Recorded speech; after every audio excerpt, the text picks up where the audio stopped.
Last night, Arsenal have become the first team ever to score 7 goals away from home in a Champions League knockout round. A truly remarkable performance last night. Arsenal 7, PSV 1, and you can bet we are going through it all this morning right here on Arsenal Unfiltered. Let's do this.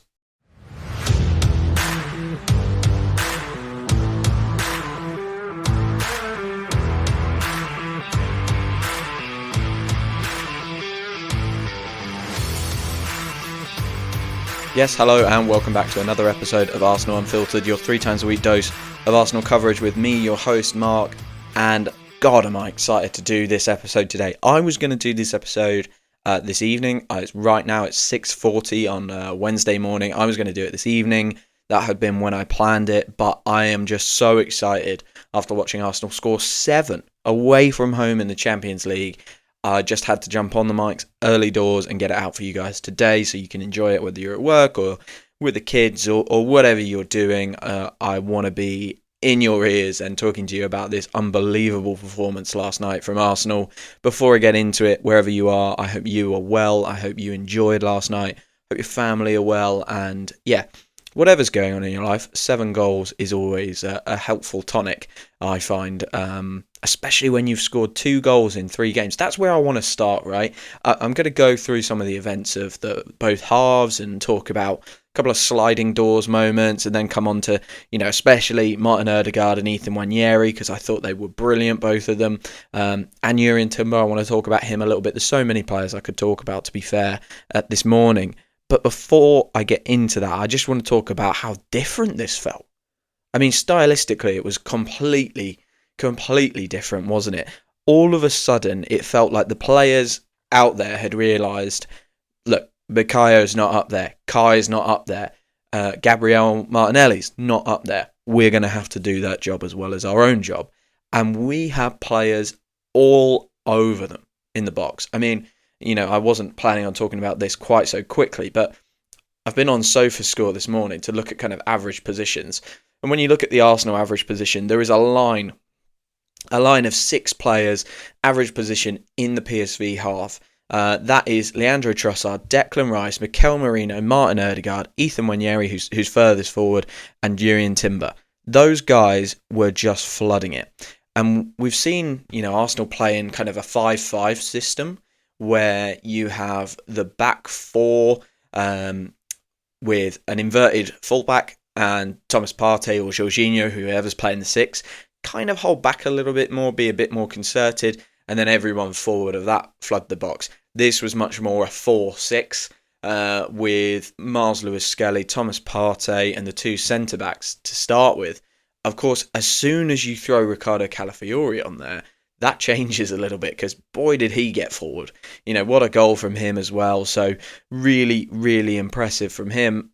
It was a great performance and we really flooded their box. I think that was the difference. I was sat in bed last night after the game trying to think, okay, so I've watched the West Ham game, I've watched the Forest game.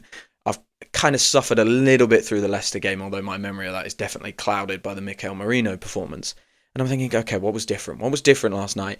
And the thing I can come up with, well, there's 3 things to be honest, but the major thing is the runners and the presence in the box and the amount that amount of players we got forward. I'm going to talk about it as we go through the goals. Every single goal feels like it has a high quality run attached to it that enabled it. The other thing that enabled all of these goals was quality on the ball. Look at the final goal. Ricardo Calafiori's fantastic finish. It's a brilliant ball through from Martin Odegaard, and it's a pass that we've not seen from him in so long. Yes, he needs the run for it, but also he needs the quality. And to be fair, in the first half, I thought, Martin Odegaard, everyone's playing well. Martin Odegaard could probably pick it up here because there's an opportunity for him, and he absolutely did that. I wonder if someone said something to him at half-time just to be like, hey, listen, we're 3 up. They're leaving loads of room for you.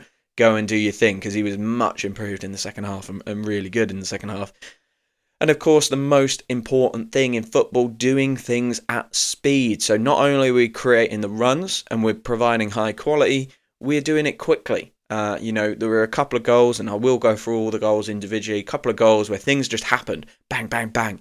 And I mean, the first goal is a good example of that. Rice's run, he ran off his defender and the ball was into him quickly. And it was brilliant. And I'm so pleased for the team, because as much as we have felt this, as fans, we've felt this horrible weight on our shoulders of, oh God, we haven't scored much recently. We basically had a 10-minute period in the space of 4 games to enjoy, right? Because Forest, we were better, but we still didn't score. West Ham was probably our worst performance of the season. Leicester, really bad. Mikel Merino saves us at the death. Newcastle, really bad. So in 4 games, we'd had 10 minutes, thanks to Mikel Merino. So for fans to feel that and feel the pain and the weight of that, I can't imagine what it must feel like to be the players in that scenario and have everyone talking about you. Because one thing that I would say about this team is during that kind of poor run of games, I never thought they stopped trying. Never once thought they stopped trying. There was lots of effort there. And the Forest game and the Leicester game in particular, I thought, okay, wow, you guys are really giving this a go. Really giving this a go. But let's get into this game then. Arsenal 7, PSV 1. It could have been, which sounds bizarre to say, after a 7-1 victory, could have been very different. Saibari on the 15th minute hits the bar. David Raya may be a little bit questionable in this moment, kind of palms it out into the danger, and I have to give Gabriel Magalhaes tons and tons of credit for this moment, because although he doesn't get a direct block on it, I think he does do just about enough to affect the PSV midfielder into kind of lifting that ball a little bit too high. It should have been a goal. I would imagine it's a very high XG chance, and Saibari will probably be kicking himself, because 2 minutes later we had Arsenal's first, well, not their first moment of quality. That's interesting, isn't it? Because actually we'd had a cross from Ethan Nwaneri early doors, which I was like, wow, that's a great cross. If he's going to get space today, we'll be fine. And I had actually posted on Blue Sky, I thought Nwaneri versus Malacia was a way to get at PSV, because I was kind of worried about our left-back situation, and I spoke about that on the pod, and I thought Lewis Skelly would be the guy to do that, but then it ended up him having a bad day. We'll come on to that. So I thought that would be a way in, and Nwaneri had provided a good cross already, which we hadn't managed to get anyone on the end of. There was a 50-50 penalty shout that didn't go our way. At first glance, I thought that is a stonewall penalty. When they showed the replay, I'm not sure the contact on Martin Ødegaard was quite significant enough, and it might have been quite harsh. One of those where I think it's perfectly fine to leave it with the on-field decision. VAR can't kind of intervene. Shouldn't intervene if it's not a clear and obvious error. I'm not sure that did meet that quota in my head. Some other Arsenal fans might disagree with me, and if you do disagree with me, get in the comments wherever you get your podcast from, or kind of chat to me on Blue Sky. I'm always really interested to hear people's opinions. But yeah, so we had good moments. Saibari hits the bar, and then our first goal, because it wasn't our first moment of quality, like I said, it comes down the left-hand side, and Declan Rice gets an assist. Declan Rice is a player in this game who, I mean, he did not stop running. He did not stop running. He was like a steam engine. There was one moment right at the end, 6-1 up, I think we were at the time, and we defended a corner. Raya plucks it out of the air, and Rice absolutely pelted forward from inside our box, and David Raya just held the ball, delivered a fantastic, one of his low stingy ones, and Rice covered the whole length of the pitch on his own and out of corner. He was brilliant, and in this moment for the first goal, he was brilliant as well. It's again, I spoke about it at the start. It's runs, it's movement. So Declan Rice is in the box, central, and he makes the right movement across towards the left wing. He gets the ball in, I think it's from Miles Lewis Skelly. He gets the ball in from Miles Lewis Skelly, and he manages to kind of turn and create space. The run comes in past him from Miles Lewis Skelly as well. So that's really important, because it distracts the PSV defenders. But that ball clipped across to the top, clipped over the top, was so good. So much quality on that. Again, it's the same things I was talking about at the start. Timber has flooded the box. Declan Rice has made a great run, and we've done it all quickly. Rice made the run, he got the ball. He gets a bit of space, he hits the cross. Timber flooding the box, and he gets up, heads it home. Really happy for Jurrien Timber back in Holland. I think for the first time since Arsenal signed him, and he crowns it off with a goal. And it was a real nerve settler for me, because in my head, and I think in a number of Arsenal fans' heads, this was a game where if we actually got out of Eindhoven 0-0, we're more than happy. Like, more than happy, and go, cool, we'll take them back to the Emirates and beat them there, and we'll get through, and we'll get Martinelli and Saka back for the next leg. That's how I was looking at it. So to get an early goal, to take away some of those nerves, to even go, even in my head at this stage, I'm looking at it and thinking, okay, fine. Even if they score 1-1, happy days. So really nice nerve settler, but almost immediately afterwards, I'm just going to check my notes for the timing, because it was really, really quick, wasn't it, that we did it? Yeah. So we scored the Timber goal in the 18th minute. The Nwaneri goal came on the 21st. And again, I'm going to go back to those three things I started with. The runs, Nwaneri's run from the right-hand side round to the kind of central left area is really, really important in this moment.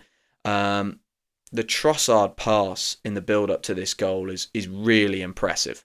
Really impressive. He puts a really great ball through to Miles Lewis-Skelly. Again, Lewis-Skelly, I'll come on to his bad moments, but he was involved quite a lot in these early stages of the goals.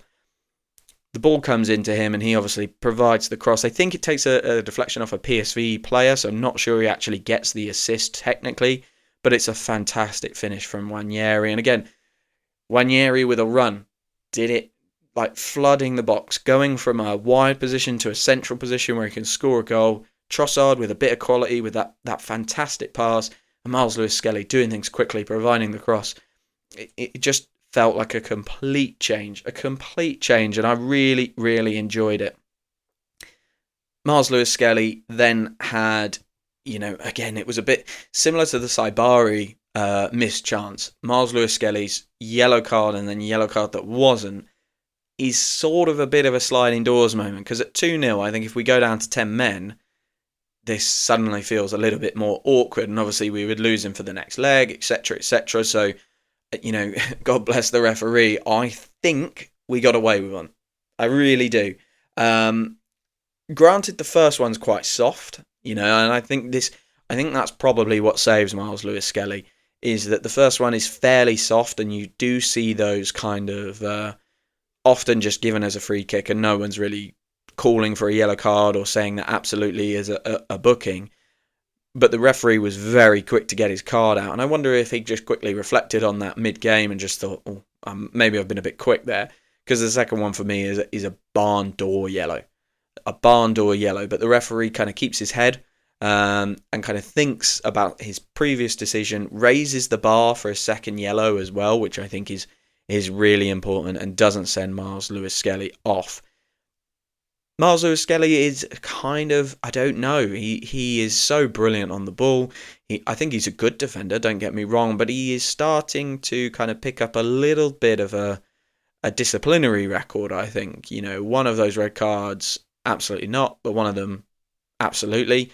Nearly got sent off here. I think, for me, we need to do everything we can to protect him at this stage. And I would actually take him out of the firing line. If it was me, I would be playing Calafiori a lot more. Especially with Manchester United coming up. I don't think they pose too much threat in behind Calafiori.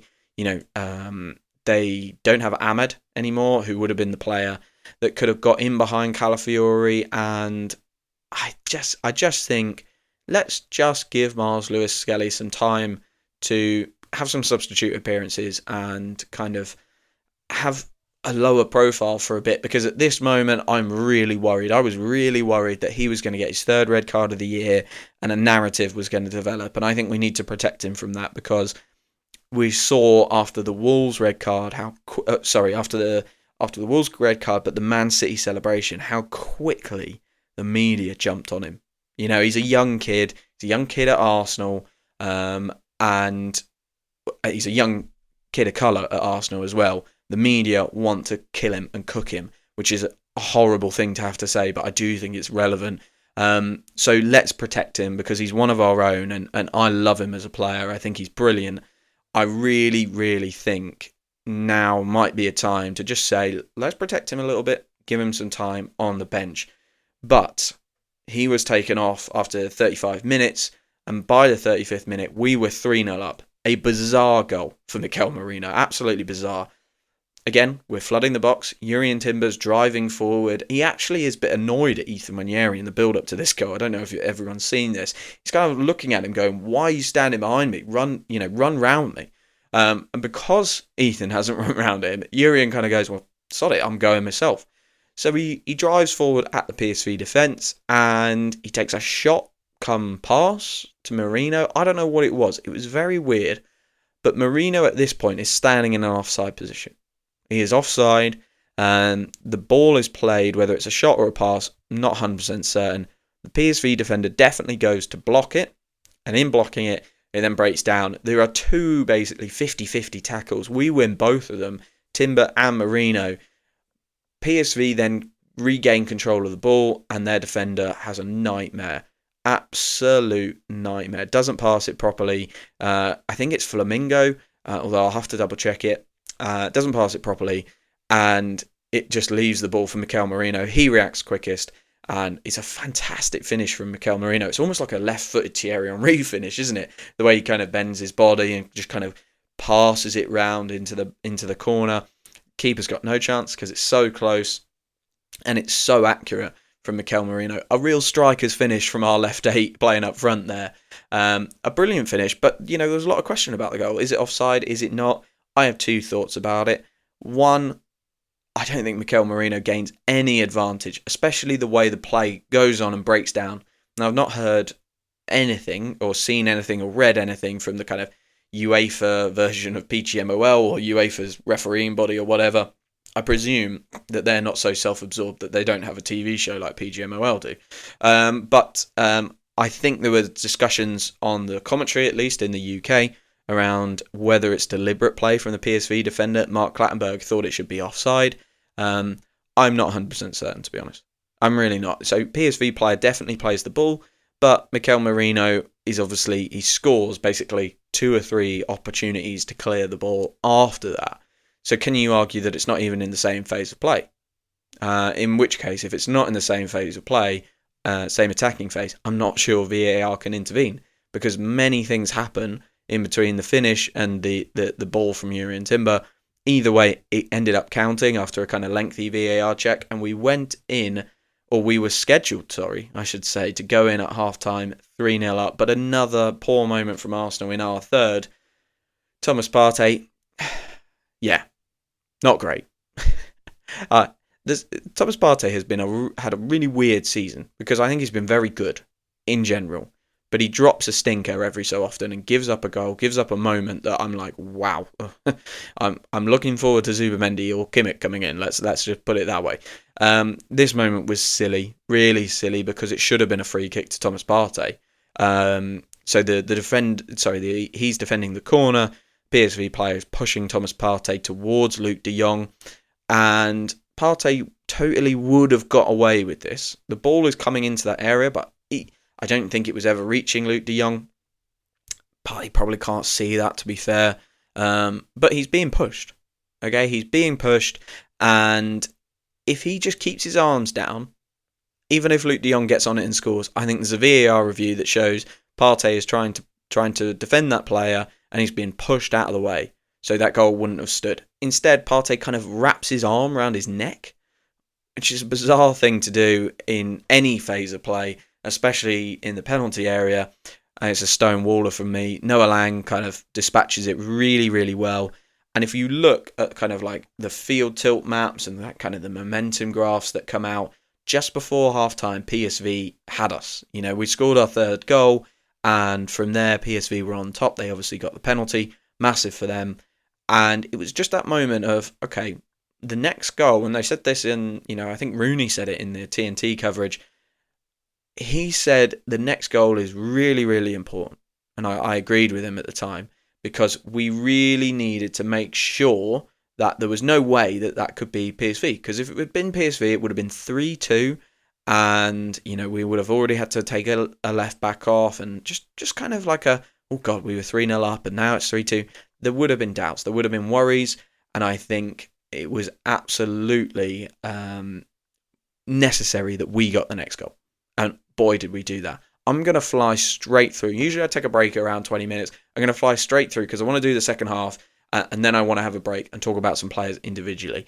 So let's go through them. Martin Ødegaard obviously scores his goal. It's a poor moment from Walter Benitez in the PSV goal. Nwaneri involved again down the right. He skins his man. And I love that he can go both sides, by the way. I absolutely love it. It means, it's like when Bukayo Saka developed this. In his first season, he could only go left. And then he started to develop his right foot and was able to go right and score off his right and deliver assists off his right. Ethan has started with that. Incredible that he started with this kind of dual direction ability. And it leaves just a little bit of doubt in the defender's mind. And I think, even still, if you're a fullback playing Ethan Nwaneri and Bukayo Saka, you're going, I've got to get him onto his right foot here. I've got to get him onto his right foot. But you must think at the same time, God, he's dangerous from both sides, though. You're probably calculating that before the game, during the game, and that extra threat, if someone locks off the ability to go inside, for Ethan to be able to go, that's fine, I'll go down that way.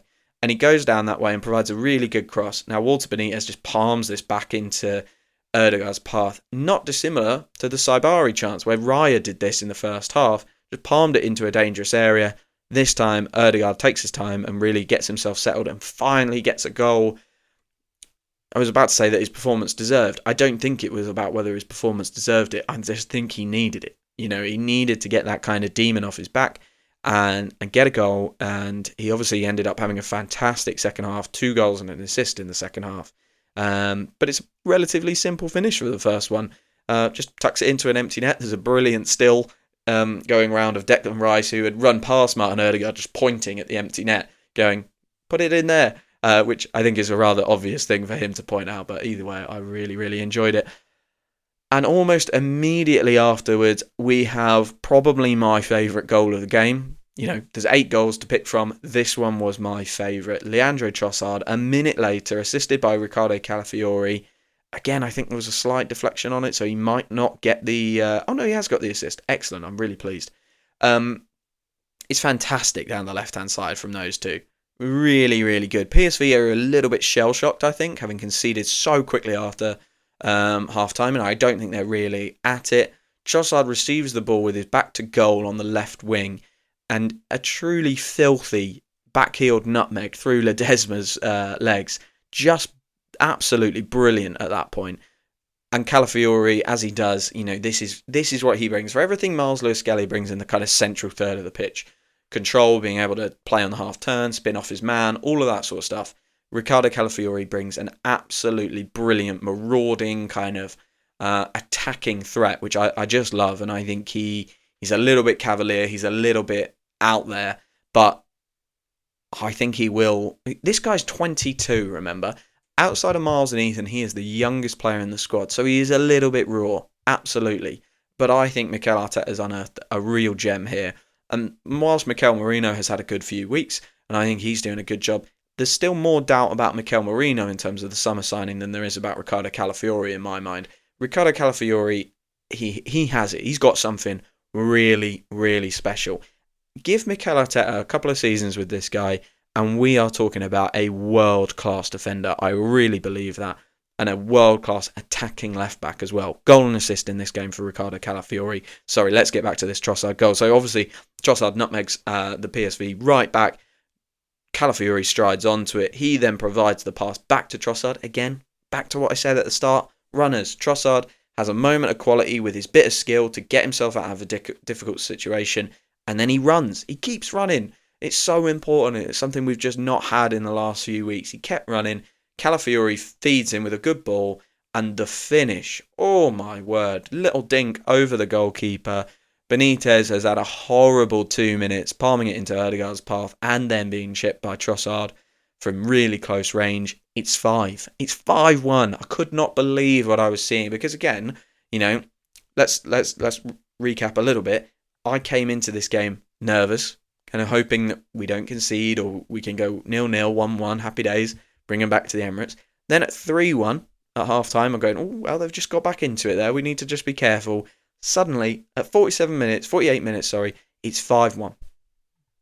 it's 5-1. Martin Odegaard's got a goal, and Trossard has kind of scored a goal that I think is the best goal of the game. Really, really enjoyed that goal. So I'm absolutely delighted. And yeah, I don't think you could have asked for much more at this point, but we did get it.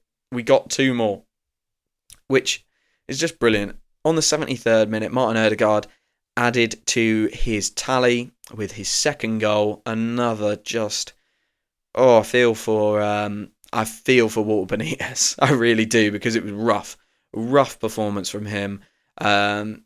Let's just quickly have a look at it. So Martin Odegaard is driving from midfield, and he does a really, really good job, to be fair. He's done this a lot during the whole game, where PSV were kind of, it's tough to describe, because there were lots of gaps, weren't there? And I think we do have to highlight this. As good as we were, PSV were terrible in the midfield and defensively. They caused us some issues in our final third, but I really don't think they showed much in the defensive half of the game. There was huge spaces for Martin Odegaard and Declan Rice multiple times during this game, and I just think maybe at this point they were maybe trying to cheat a little bit, trying to keep midfielders up to maybe snatch a goal, 5-2, 5-3. They're thinking, okay, there's a second leg here, we can still do something. You just never know, but we need a goal, absolutely need a goal. And I think that just left too many spaces for Martin Odegaard and Declan Rice, and ultimately, because we were doing things at pace, even when they got forward, and to be fair, they had more of the ball in this game than we did. When they got forward, we were able to break on them in this second half really, really easily. The ball arrives with Martin Odegaard, and he drives forward. He does his normal thing of kind of that dummy shot, takes it another step, but this time he hits it. The second time, usually he does 2 or 3 of those, and we're all very frustrated. He hits it the second time, and I think the ball was from Marino originally. He drives it at the goalkeeper, and I guess it's got a bit of turn on it. It must do, because you're not a Champions League level goalkeeper letting that in. Walter Benitez gets a hand to it, but it looks like it must have turned on him, and it's 6. And then Martin Odegaard carries on. He carried on, providing real moments of quality in the second half with his through ball for Ricardo Calafiori. Again, a moment of quality from Martin Odegaard, and a run from Ricardo Calafiori from left back to basically right wing. What a finish from the Italian stallion. 7-1. 7-1. And, all I've done basically there is talk through our goals. It's taken me about half an hour to do because there were so many of them. And I just, before I go for the break, I really want to emphasise that point I made. Yes, quality. Yes, doing things at pace. But runners, flooding the box. I go back to that average position where we've got Timber, basically in the forward line, or I'm going to call it like the actual forward line, because obviously you line up differently, and when you're out of position, it's very different shape. But the real forward line had Timber flying forward. It had Martin Odegaard and Declan Rice flying forward. Ethan Nwaneri right up there. Trossard right up there. It was great. And to see us go out with that kind of attacking intent when, for all intents and purposes, I think no one would have been angry at Arsenal if Arsenal had gone, look, we need to lean on our strengths here. We've really struggled to score. This is a 2-legged tie. Let's get them back to the Emirates and let's just keep this tight. We didn't do that. Mikel Arteta said after the game, anything can happen in football. I'm paraphrasing here, but anything can happen in football. That's the beauty of it. You just don't know what's coming next. And the reporter, I think, asked him a question basically like, could you have ever in your wildest dreams have seen 7 goals? And that's what he said. You never know what's coming. I think he must have known what was coming a little bit, the way he set his team up to play, surely. Because he came out and there was no kind of, let's lock this down like all the fans wanted. There was, let's go and win this tie early and let's get it done. And we got to 3-1 and we wanted more. Again, at 3-1, with PSV just getting on top, you could have said, Mikel Arteta could have said, let's lock this down. And we're great at locking games down. You could have brought Jorginho on. You could have told Ethan and Trossard to sit in a little bit more. No, he went for the kill. He went for the throat. And we scored 4 more goals in that second half. And even at the end, even at 84 minutes, 6-1 up, Ricardo Calafiori is busting a gut to get from left back to right wing to get a 7th goal. I thought it was brilliant. it was such a contrast from what we've seen. And I don't think it's, for me, I don't think it's a stylist. Well, it is a stylistic change, but it's a stylistic change in the sense that the players got used to it for this one. We had a good number of days off before, and it felt like they suddenly understood. It clicked. The reason I was about to say it's not a stylistic change is because I think they've been trying to do this. They've been trying to flood the box and attack through numbers, but just not really, it's not been instinctual to the players. So I think the gap between the games has been massive for us. Absolutely massive. I'm going to take a quick break now. When I come back, I want to talk about individual players that I just thought were fantastic last night. Absolutely fantastic. There's a number of them, so I need to leave myself some time. I'm going to take a quick break and let's talk about those guys when I come back. Hello everyone. Thank you so much for listening to this episode. If you're like me, you finished watching an Arsenal game and you're already looking for the next bit of Arsenal coverage you can find. If that sounds like you, follow or subscribe to Arsenal Unfiltered on your podcast app of choice right now to make sure you don't miss a single episode from me. I'm here 3 times a week, reviewing matches and covering Arsenal news, and I'm so excited to have you all here as well. Thank you very much. Welcome back, guys. This is Arsenal 7, PSV 1, the review podcast from Arsenal Unfiltered. Thank you for joining me, and thank you for listening to part 1, where I kind of went through all the goals and how the game unfolded. In the second half, I just want to talk about the players that really impressed me, because I think after a really tough few weeks and a tough couple of games, it's right that we give these guys the praise when they come out and kind of change what they've been doing.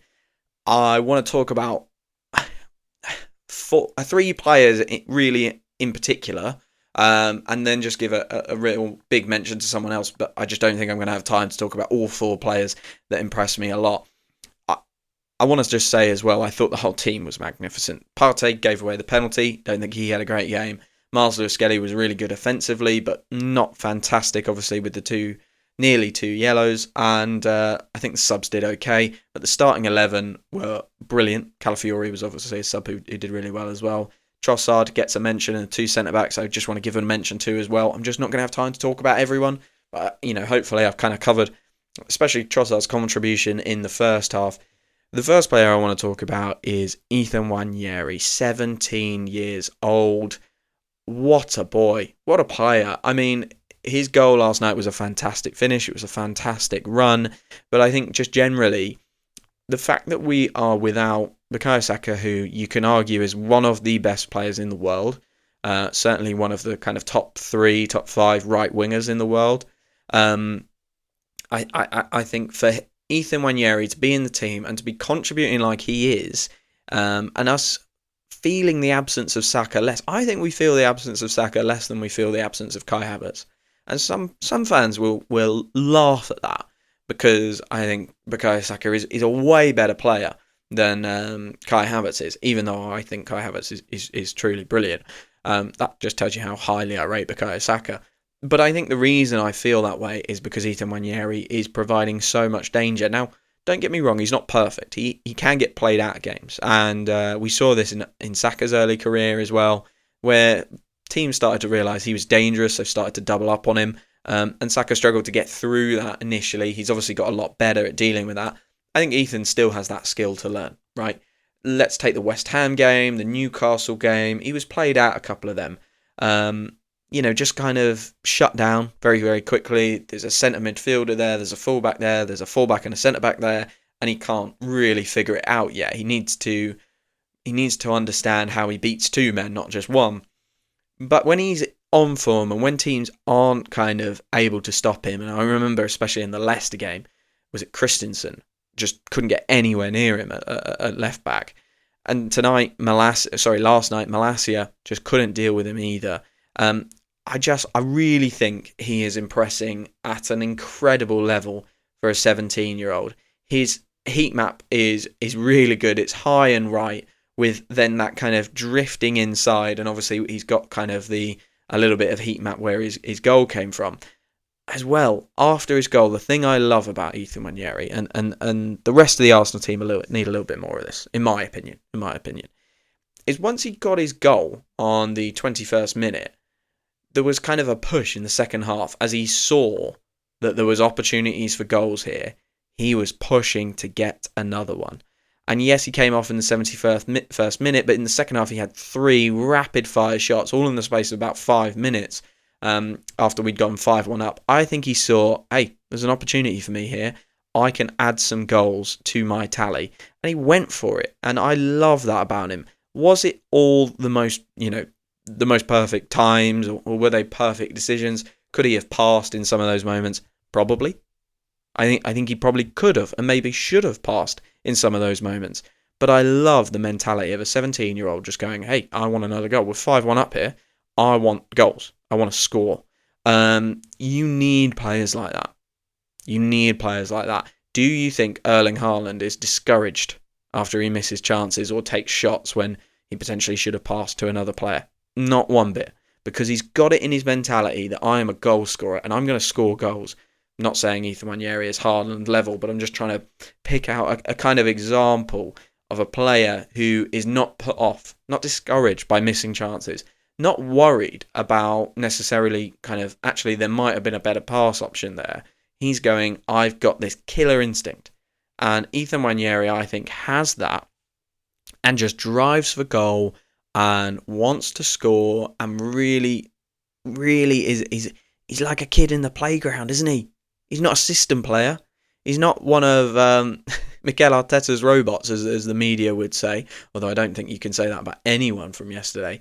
He got his goal. It was a fantastic performance. And I just thought, what a player. I'd heard some discussion about actually the Philippe Stadion is a difficult place to go.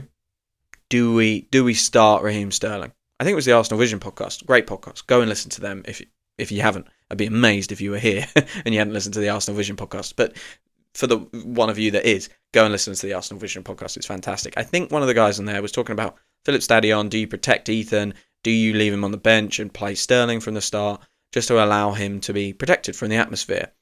Obviously, Mikel Arteta didn't do that. Ethan started, and that kind of theory, I could totally get behind it and see the logic of let's look after him, right? Let's make sure that this kid isn't kind of blown away by the occasion or a difficult atmosphere. I don't think it mattered one jot. Because this kid knows nothing but playing football like he's in the playground. And I love that about him. It was a great finish for his goal. It was a great run. And the way he handles these situations is remarkable. The next 2 players I want to talk about are Martin Odegaard and Declan Rice. Let's start with Rice because I think he had a really good game. I mentioned it already. He is like a steam engine, isn't he? He does not stop running. I cannot find yet. I don't know if it's going to come out later in the week once some of the stat guys have done their thing. The stats about how far he ran, but I would estimate he ran a long way and did a lot of sprints yesterday, and it didn't look like it fazed him. Like I mentioned, late in the game, he was pushing and driving to get up and win us a corner from a corner we defended. David Raya picked the ball out the sky and launched one forward for him, and he just went after it like a horse. He's brilliant. Pardon me. He's absolutely brilliant. He probably deserved a goal in this game. He had a great shot from the kind of left-hand side of the penalty area. And, it was a great save from Walter Benitez. But he did get an assist. In this game. It was really, really impressive. That was for the Timber goal. A great left-footed cross. Let's talk about this now. Declan Rice is at 8 assists for the season. He had 9 last year in 51 games. He's got 8 in 37. So he should surpass his assist total for last season. Yes, he's not quite at the goals level. He's got 3 this year as opposed to 7 last year. But Declan Rice continues to be an impressive attacking force from left 8. I'm really starting to get my head around this idea that he's going to be left 8 rather than the 6. I'm starting to get there because I'm seeing performances like last night more and more often where he's just chewing up ground in front of him. And he gets into... There's 2 things that I love about Declan Rice. One is that he gets into position just at the right time. Just at the right time to snap into a tackle, to intercept the ball, to win the ball back. His defensive timing is absolutely impeccable. I think he's still got some work to do on his runs into the box. I spoke about this a few weeks back. I feel like he runs too early. He needs to delay his run half a second because he's often arriving ahead of crosses from Ethan, ahead of crosses from Martin Odegaard, and he just needs to delay his attacking timing just a hair. But defensively, his timing's so good. He chews up ground and gets to things in the right way. And I think this guy is ungodly efficient with the ball. Like, it's quite remarkable how good he is when the ball is at his feet. And yes, he's not I wouldn't say he produces kind of Martin Odegaard level kind of passes or through balls or anything like that. I'm not saying that. But what I am saying is I very rarely see him lose the ball. He's an incredible player in terms of on the ball efficiency. I'm trying to find details of his performance here, just so I can kind of talk about it in a little bit more detail. I think he really isn't lauded enough, I guess, for that element of his game, and I wish people recognised it more, because when he's in those kind of left half spaces and driving forward with those runs to support Trossard and stuff, it's quite incredible how little he loses the ball. Like I say, he probably should have had a goal. He did get his assist though, and I was really, really pleased for him, because he's a player who it looked like he has tried and tried over recent weeks to drag us over the line, and I think he really came close to having a perfect performance last night. I think if he got his goal, he's probably my man of the match. The player who was the man of the match, though, was Martin Odegaard, and did he need this? Boy. I mean, before last night he got 2 goals and assist. Before last night, the last time he had got a goal or an assist was the Manchester City game, so over a month for our primary creator to go without. And the last time he'd got an assist was the 15th of January against Tottenham.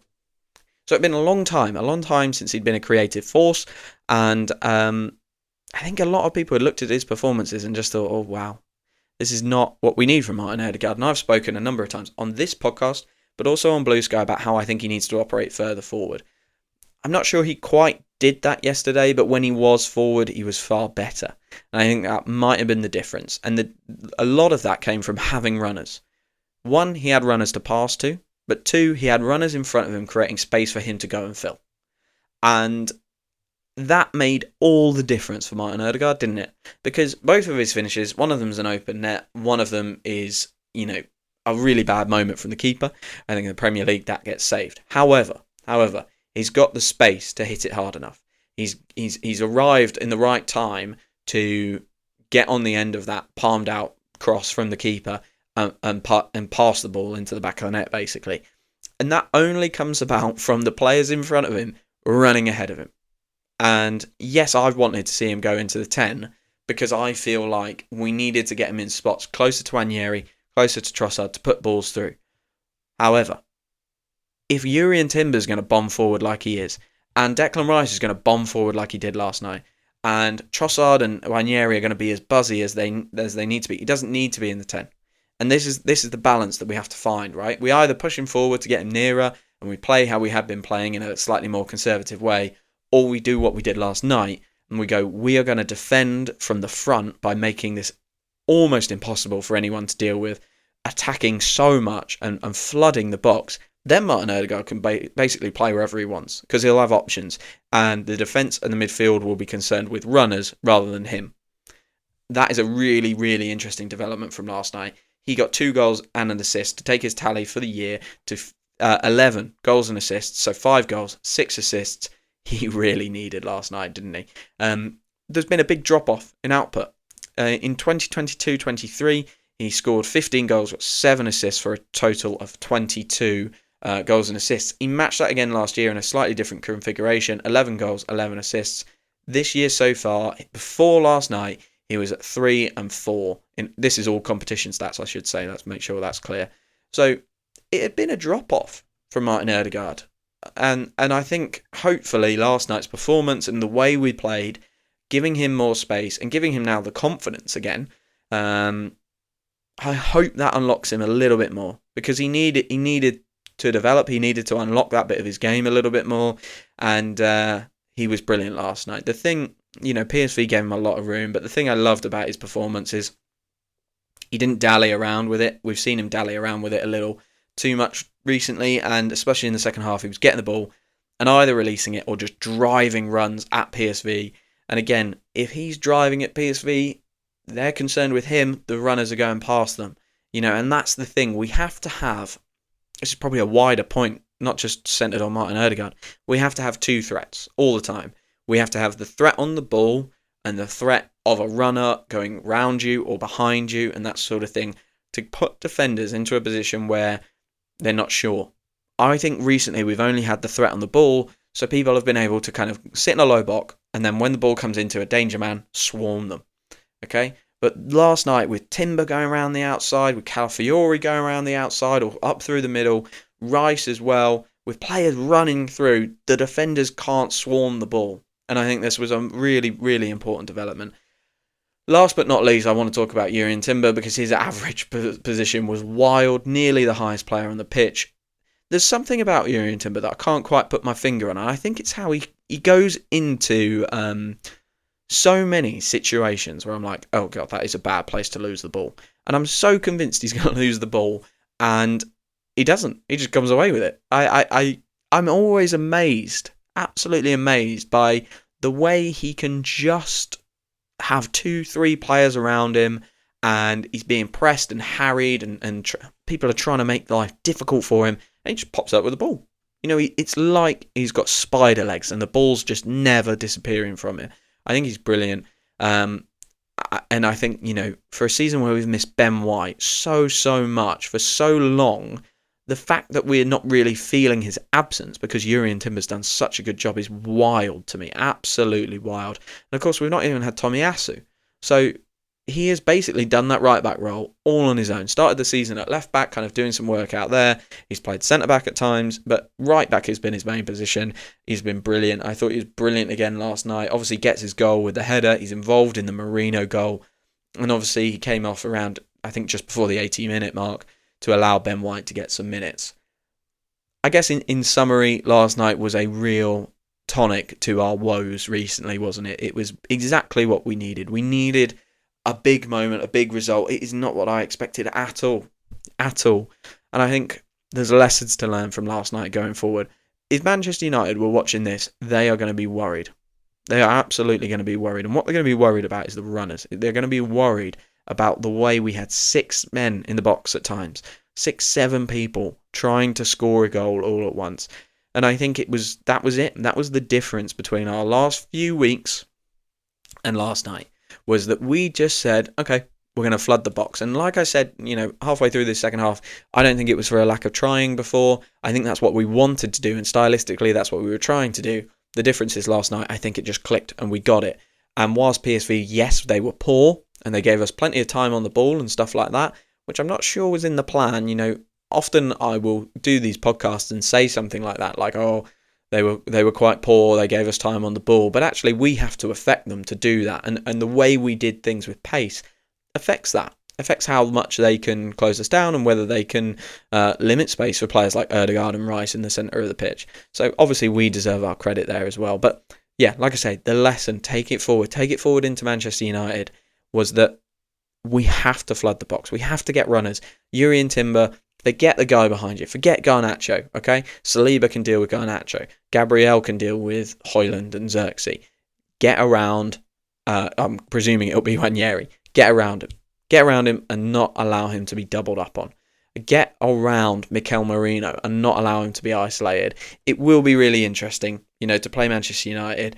PSV played a 4-2-3-1 and gave us loads of space. But we played West Ham in a back three and we barely saw Mikel Merino. So it'd be really interesting to see how those styles change when we go back to playing against the back three against Manchester United. This one's gone on a little longer than usual. There was just so much to cover, so many goals to cover and so many players to talk about. I really hope you've enjoyed this episode. Like I said in the middle, if you have enjoyed this episode, please leave me a review or a follow wherever you get your podcasts from. It really helps me continue to bring you these podcasts 3 times a week. I'm just going to leave it on this thought of, like Mikel Arteta said in his post-match press conference, this is what football can be like. Football can just surprise you in the weirdest ways. I really wasn't expecting that last night and I loved it. It was a fantastic way to spend my evening watching my team become record breakers in the Champions League. Yes, it's not a trophy. Who cares? But actually, let's make sure in this season where it's been tough and it's been a slog at times, and the last month's been a slog. Watching Arsenal in the last month has been a slog. Let's make sure we celebrate it. And let's keep supporting the team, because if we keep behind them, they will produce performances like last night. And I'm very convinced we can do a really good job now. We've set ourselves up for success over this next period. We've got Manchester United. They've got to play tomorrow. So we'll have had 2 days off. They'll play their game, and then we play them on Sunday. So, they'll have 2 days less off than us. Plus, they've just gone to extra time in the FA Cup when we weren't playing. So I think that's, that gives us an opportunity. Then, of course, we've got the second leg against PSV, which we can probably rotate a little bit for and go less strong before we play Chelsea. If we come through that with 4 wins, which I now think is really possible with, 1, we've figured out a system and the players probably have got some belief back, and 2, we've brought ourselves, some physical time based on, Manchester United and their schedule before their game and us being able to kind of rest against PSV a little bit. We've got some time now. So let's see what we can do. Let's hope and pray that we can get through with 4 wins, and that will really change the narrative around the club. Of course it will. It will be really, really nice to see 4 wins on the bounce. 7-1, not bad, Arsenal. Not bad, Arsenal. All that's left to say, thank you for following, thank you for listening, and I'll speak to you very, very soon.